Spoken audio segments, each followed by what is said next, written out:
श्री राधे राधे।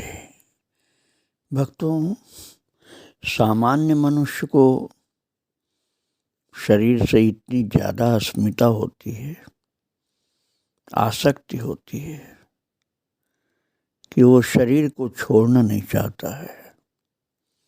भले ही कर्तव्य का पालन करे चाहे न करे, लेकिन शरीर को नहीं जल्दी छोड़ना चाहता। जल्दी क्या, वो मन में ही नहीं आता कि छोड़ना है। दूसरे का तो आता है समझ में कि ये आदमी मरने वाला है, अपने लिए जल्दी नहीं सोच पाता है। इसलिए श्री युधिष्ठिर जी महाराज ने इसको आश्चर्य बताया था। अहन्य हनि भूतानि गच्छन्ति यम मंदिरम शेषास्थिरत्वम इच्छन्ति किमाश्चर्यमतः परम। बोले रोजाना रोजाना चले जा रहे हैं सब लोग धर्मराज के पास, और बचे हुए लोग जो हैं वो कहते हैं कि मैं थोड़े जाने वाला हूँ, मैं तो स्थिर रहने वाला हूँ। ये सबसे बड़ा आश्चर्य बताया था उन्होंने। किंतु जो महापुरुष होते हैं, श्री नीब करोरी बाबा जैसे महान सिद्ध उच्च कोटि के महापुरुष, उनको शरीर छोड़ना भी एक खेल होता है, एक लीला होती है। क्योंकि लीला इसलिए है कि वो इसको एक हंसी खेल समझते हैं, और छोड़ने के बाद भी वो पूर्ववत दिखलाई पड़ते हैं। बहुत से महापुरुषों के जीवन में आप लोग सुन चुके हैं। मैंने सुनाया था योगानंद जी के गुरुदेव युक्तेश्वर गिरी के विषय में कि जब उन्होंने जगन्नाथपुरी में शरीर छोड़ा और उनके देह को बालुका में स्वयं श्री योगानंद जी ने समाधिस्थ कर दिया था। बाद में बिल्कुल वही कि वही उनको प्रकट होकर दर्शन दिए। यहाँ तक योगानंद जी ने लिपट करके उनको छुआ भी, और वही लगे, कोई भी अंतर नहीं था उनके शरीर में। तो पूछा भी कि क्या आप वही हैं? बोले हाँ वही हूँ। अब पांच भौतिक नहीं, आकाश तत्व से निर्मित हूँ। सेवा कार्य मेरा वही है जो पहले था। इसी तरह से श्यामाचरण लाहिड़ी जी का भी था। ऐसे अनेक अनेक संतों का जीवन, जिन्होंने उस अवस्था को प्राप्त किया है। भगवत सेवा के लिए सृष्टि में उनको भगवान ने नियुक्त कर रखा है। वो ऐसे महाप्रयाण की लीला करते हैं भक्तों। और श्री नीब करोड़ी बाबा ने तो कई जगह अपने को प्रकट किया था एक साथ। उनमें से एक जगह को अब प्रकट कर लिया। वहाँ लोगों ने समझा कि वो तो अब जा चुके, और दूसरी जगह के लोगों ने कहा नहीं, बिल्कुल गलत बात है जो आप कहते हैं। कितने अपने प्रिय भक्तों को तो पहले ही बाबा ने बता दिया। दिल्ली के एक वैद्य जी थे जो महाराज जी को जानते नहीं थे, और उनके द्वारा भेजे गए अनेक मरीजों का इलाज कर चुके थे। वो एक भक्त के सुझाव से वो नीब करोड़ी बाबा का दर्शन करने के लिए कैंची गए, कैंची धाम। तो वैद्य जी के साथ दो व्यक्ति और गए थे। बाबा ने तीनों को खूब प्रेम दिया, सेब पर्याप्त मात्रा में दिया।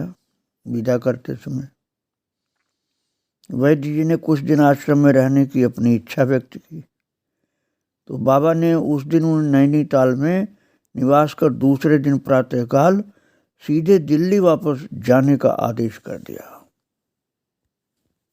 तो बाबा के आदेशानुसार जब वैद्य जी दिल्ली जाने को तैयार हुए, तो बाबा बोल उठे, अब तू मुझे नहीं देख पाएगा।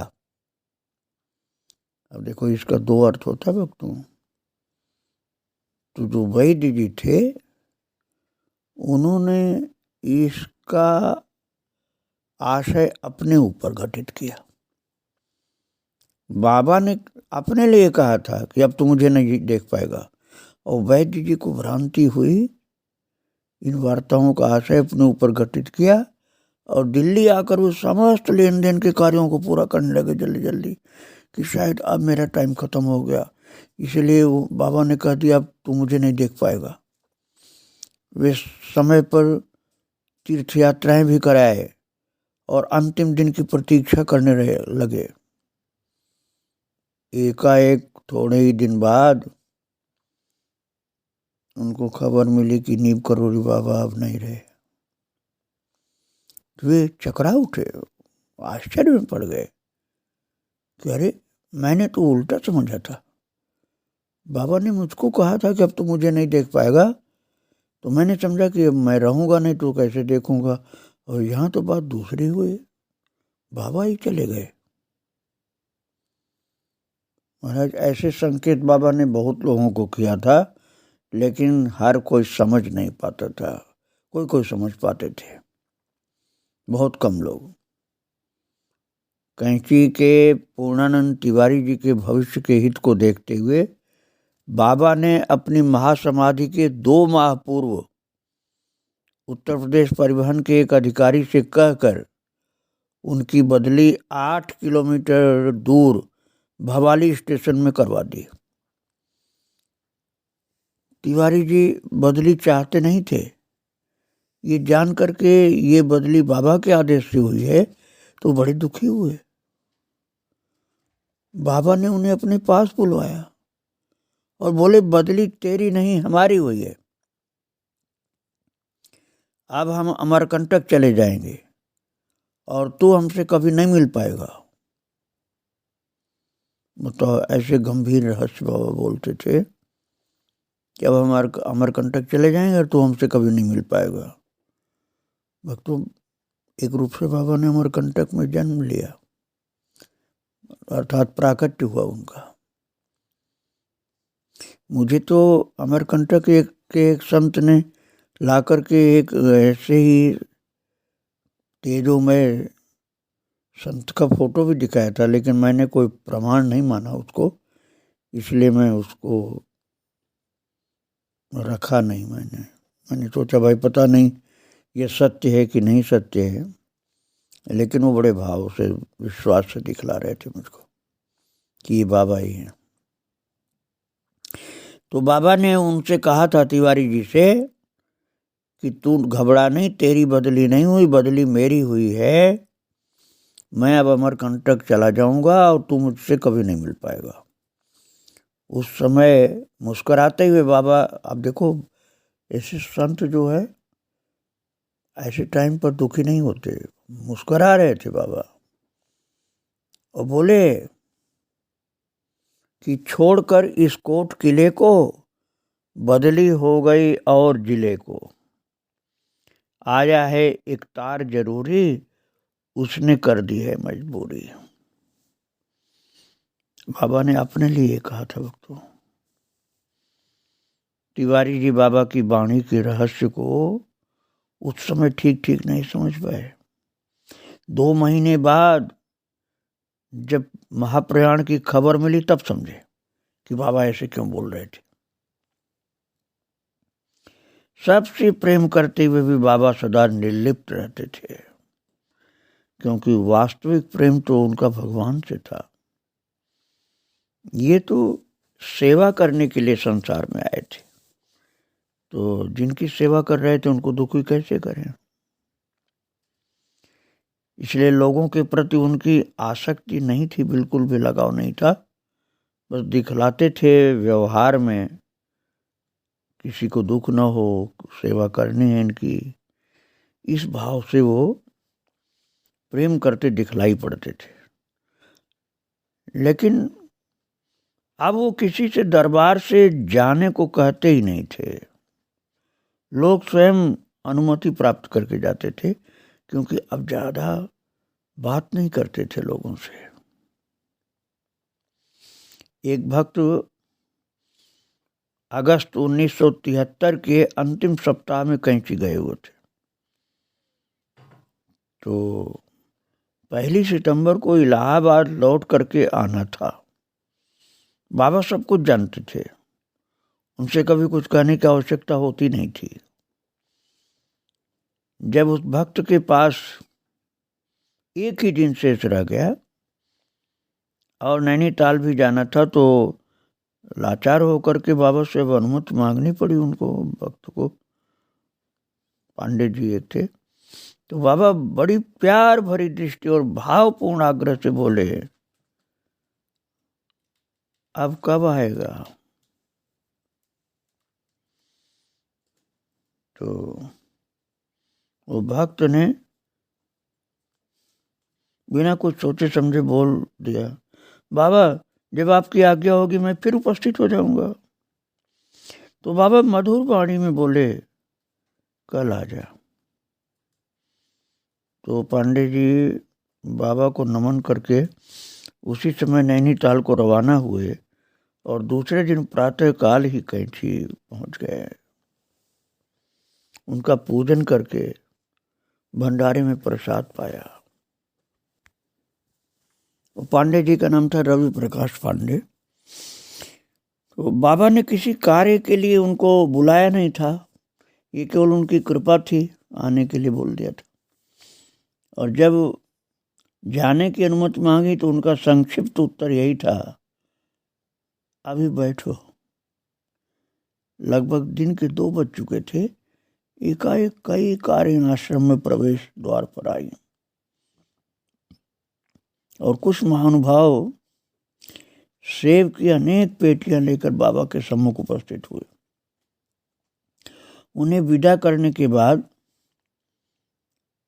कुछ फल प्रसाद में देते हुए प्रेमपूर्ण नेत्रों से अभूतपूर्व विदाई की पांडे जी की। और वो कहते हैं कि मेरे साथ स्थल सेना के मेजर प्रमोद चंद्र जोशी भी थे। एक अवर्णनीय स्थिति थी।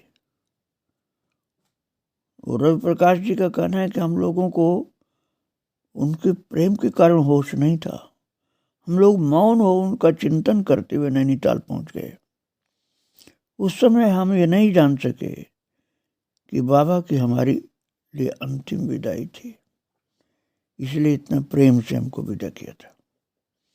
वे सभी दर्शनार्थियों को आत्मिक तुष्टि प्रदान कर रहे थे और सबको संकेत करते थे कि अब विदाई होने का समय है, लेकिन प्रत्यक्ष नहीं बोलकर सांकेतिक शब्दों में बोलते थे। अपनी अंतिम यात्रा के लगभग 1 सप्ताह पूर्व बाबा ने कैंची में कुछ आवश्यक कार्य भी करवाए, जिनकी जरूरत उन्हें कभी प्रतीत नहीं हुई थी, पर अपनी अनुपस्थिति में इन कार्यों की उपयोगिता को महत्वपूर्ण समझते थे। जैसे कैंची में डाकघर और रोडवेज स्टेशन तो पहले ही बनवा चुके थे बाबा, पर दूरभाष की सुविधा इस घाटी में कहीं नहीं थी। तो बाबा ही आश्रम के संचालक थे और उनके पास अपना अलौकिक दूरभाष तो था ही। बिना तार के बाबा का टेलीफोन चलता था, जबकि उस समय बिना तार का होता नहीं था। जब चाहते थे तब वो बिना लाइन चालू ही बात होती थी उनकी। अब दूरभाष विभाग का एक उच्च पदाधिकारी अपने लड़के के मानसिक उपचार हेतु बाबा की शरण में आया।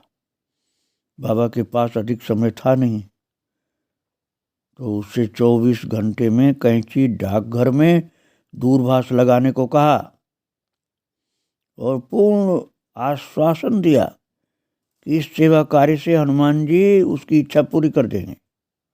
और हुआ भी ऐसा ही महाराज। पर्वतीय भाग में ये दुष्कर कार्य बाबा की कृपा से ही निर्धारित समय में पूरा हो गया, जिसकी उपादेयता से उस घाटी के सभी लोग लाभान्वित हुए, आज भी हो रहे हैं। अब तो खैर मोबाइल का जमाना आ गया, नहीं तो बाबा ने ही वो अचानक उस पदाधिकारी को बुलाया था और 24 घंटे में फोन लगवा दिया था, जबकि वहां कहीं भी खंबा नहीं था, तार नहीं था। महाराज बाबा का दूसरा कार्य था आश्रम में एक पक्की यज्ञशाला का निर्माण।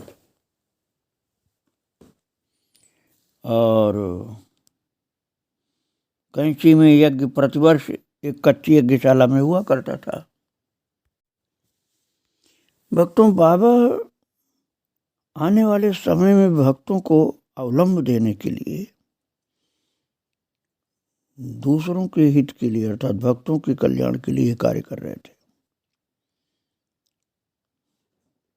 एक पक्की यज्ञशाला का निर्माण करा दिया और ये कार्य बहुत शीघ्र ही भक्तों से करवा लिया।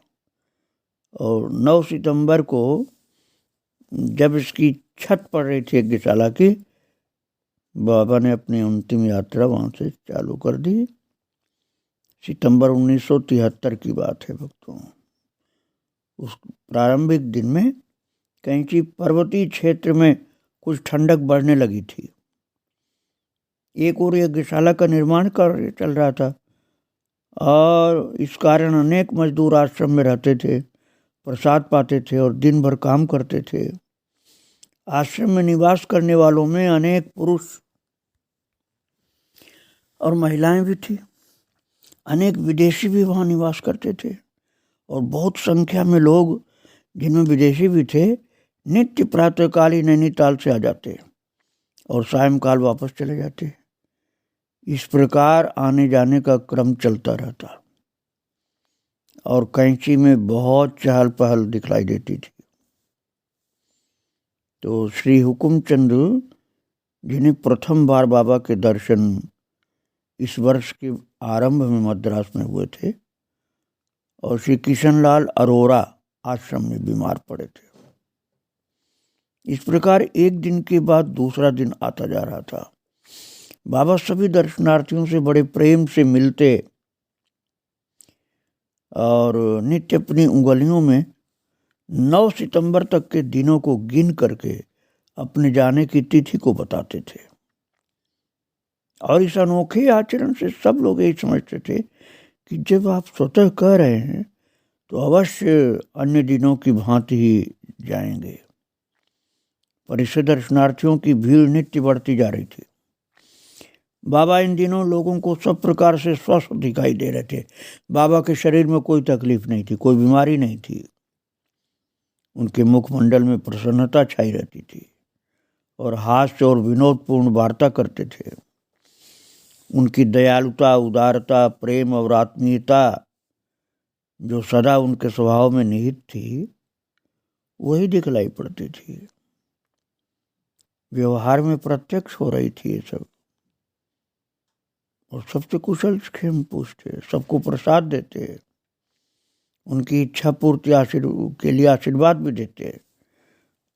और भक्तों, 7 सितंबर के दिन हल्द्वानी के आनंद ट्रांसपोर्ट एजेंट की पुत्री जो थी सरला जी, बाबा के दर्शन करने आई। तो भक्तों, सरला जी ने बाबा से बात किया और कहा कि बाबा, FCI कार्यालय में जिस अस्थाई पद में आपने मेरी नियुक्ति कराई थी, अब वो छटनी का लिस्ट में आ गया है। इस कारण मैं चिंतित हूँ। बचपन में पोलियो के रोग से उनका पैर बेकार हो गया था। इस कारण हाथों के बल पर ही शरीर को चलाती थी। बाबा ने उनको, उनके पिताजी को फल और मिठाइयाँ खिलाईं और भंडारे में प्रसाद खिलवाया। इसके बाद बाबा सरला जी से बोले, तू शादी करना चाहती है? तो उनके मना करने पर बाबा बहुत प्रसन्न हो गए। उन्होंने पक्का आश्वासन दिया कि तुझे नौकरी से कोई नहीं हटा सकता, तुझे पक्का करना ही पड़ेगा। और महाराज, इसके थोड़े ही दिन बाद एक ऐसा विचित्र संयोग घटित हुआ कि केवल इनके कारण सारी लिस्ट रद्द कर दी गई और सब नियुक्तियां स्थायी कर दी गई। और महाराज, उसके बाद बाबा कहने लगे, हम तुझसे बहुत सुखी हैं, खुश हैं। आज तू जो मांगना चाहती है मांग ले। इसके उत्तर में बोली, बाबा, मैं केवल आपका आशीर्वाद चाहती हूँ। इस पर बाबा सजल नेत्रों से प्यार से देखे और गदगद कंठ से बोले, अब से तेरे सब काम हमें करने होंगे। बड़ी गंभीर वार्ता थी भक्तों। बाबा ने आगे के लिए कहा कि अब से तेरे सब काम हमें करने होंगे। अब आप यही समझिए कि साधारण आदमी तो यही कहेगा कि अब हम रहेंगे ही नहीं तो तुम्हारा काम कहाँ से करेंगे। और बाबा कह रहे हैं कि अब तेरे सब काम हमें करने होंगे। अर्थात बाबा की वो लीला जो थी जाने की, उसका मर्म बड़ा अद्भुत था कि जाने के बाद भी उस विकलांग सरला का सब काम बाबा करेंगे, बोल रहे हैं। ये लौकिक और पारलौकिक वरदान सरला जी के लिए ऐसा मिला कि वो धन्य हो गए, बहुत प्रसन्न। लेकिन उन्हें पता नहीं था कि बाबा को जाना है। जहाँ एक और बाबा की ऐसी प्रसन्न मुद्रा में दर्शन होते और लीलाएं देखने में आती, वहीं दूसरी ओर हास्य और विनोद की वार्ताओं के बीच बीच में उदासीन प्रसंग भी सुनने में आ जाते, जिसका सीधा या परोक्ष संबंध नश्वरता से होता था। कभी कभी बाबा कहते कि इस जीवन में हम उन्हीं से मिलते हैं जिनसे हमारा मिलना पहले से निश्चित होता है। प्रत्येक व्यक्ति से संपर्क की अवधि भी निश्चित होती है। इससे अधिक न रहने या बिछोड़ने को दुख नहीं होना चाहिए बिल्कुल भी। कभी वो शरीर के संबंध में कहते, ये शरीर जो है ये तो यान है, हर किसी को इसे एक समय तो छोड़ना पड़ता है। और बाबा कहते थे व्यक्ति रोता है स्वार्थ और मोह के कारण, और जाने वाला व्यक्ति भी अपने परिवार के लिए रोने लग जाता है। कभी कहते कि जो इस संसार में आया है उसे तो जाना ही होगा, कोई यहाँ पर रह नहीं सकता, हम भी जाएंगे, किसी को दर्शन नहीं देंगे। ये पूछने पर कि आप कहाँ जाएंगे, तो बाबा बोले बहुत दूर नर्मदा के किनारे। मैं अभी बता रहा था ना कि बाबा का वहाँ जन्म हो चुका है। मुझे तो उनकी फ़ोटो भी किसी ने दिखाई थी, लेकिन पक्का प्रमाण नहीं था कि वो वही हैं कि नहीं, इसलिए मैंने उसको रखा नहीं फ़ोटो को। मैंने कहा भैया पता नहीं कितना सत्य है। तो एक बार श्री माँ जी से बोले थे, श्री माँ जी जो बहुत महान तपस्विनी थी, उनके विषय में आगे मैं आपको बताऊंगा। उनसे कहा था बाबा ने कि हम कर क्या सकते हैं, जब हमें ईश्वर बुला रहे हैं तो जाना ही पड़ेगा। एक बार इसी तरह अंतिम संस्कार के बारे में कहने लगे, दाह संस्कार से आत्मा की पुनः शरीर धारण करने की इच्छा कम हो जाती है, इसलिए दाह संस्कार अच्छा होता है। इस बात को दोहराते हुए बाबा ने कहा कि जब संत अपना शरीर शांत कर देता है तो उसका आश्रम ही उसका शरीर हो जाता है। एक बार वार्ता करते हुए बाबा बोले, हम नहीं मरेंगे। इसका मतलब क्या था भक्तों, पूरा तो कौन जानता है, लेकिन हम नहीं मरेंगे का मतलब बाबा उपस्थित रहेंगे, भले ही जाने की लीला दिखा दें। और 8 सितंबर का दिन भी अन्य दिनों की भांति ही था। आगंतुकों की भीड़ के कारण आश्रम में चहल पहल बहुत थी। 73 की बात मैं आपको बता रहा हूँ भक्तों। तो बाबा की कुटिया के बाहर विदेशियों का कीर्तन चल रहा था, नाम कीर्तन, और भीतर लोगों को अनेक आनंदपूर्ण दर्शन हो रहे थे। बीच बीच में बाबा हुकुमचंद जी और अरोड़ा की बीमारियों से अपने को चिंतित दर्शा रहे थे। प्रातः काल से वे 2 बार भवाली से उन दोनों मरीजों के लिए डॉक्टर बुला चुके थे। आप ध्यान रखना, बाबा अपने लिए कभी डॉक्टर नहीं बुला रहे थे, दूसरों के लिए। और जिनको बाबा के ऊपर भरोसा रहता था वो तो बिना डॉक्टर के ही ठीक कर देते थे उसको।